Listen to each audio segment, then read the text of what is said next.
This is a video showing the incorporation of the load cell into a truss that has been constructed. So we have here the truss that has previously been constructed. This is a 4-4-5 truss. In order to substitute in the load cell, and for the number 4 beam here, we've selected two number 2 beams. So if you're going to be substituting in a load cell, you need to choose two smaller beams that are actually two numbers below that beam that you're going to be substituting them in for. So we'll loosen the screws that attach the beam that we're going to be substituting, and we're going to remove that beam from the structure. Hang on to the screws that were used to attach that, because we're going to use that to attach the load cell assembly to that portion of the truss.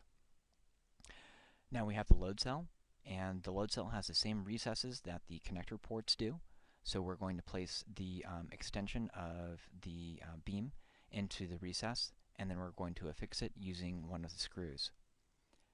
Now in this case, it's okay to tighten the screw all the way hand tight. You don't need to loosen it, as the beam is going to be fastened to become part of the load cell, and we don't need to worry about it supporting moments, since the end connections are loosened so that those will not support moments. So again, you can fasten it all the way tight, and please make sure that it's flush on both sides.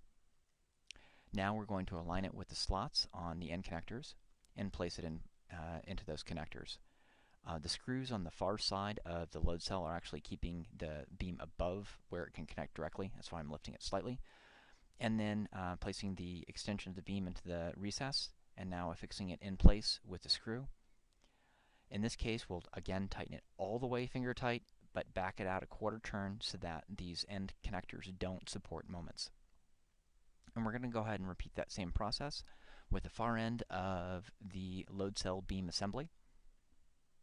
Again, you'll need to slightly lift the connector off the tabletop so that it will fully engage the screw. Again, tighten all the way finger tight, and then back out a quarter turn. So the substitution for this beam could have been done on the one that had been done there, or on the other number 4 beam.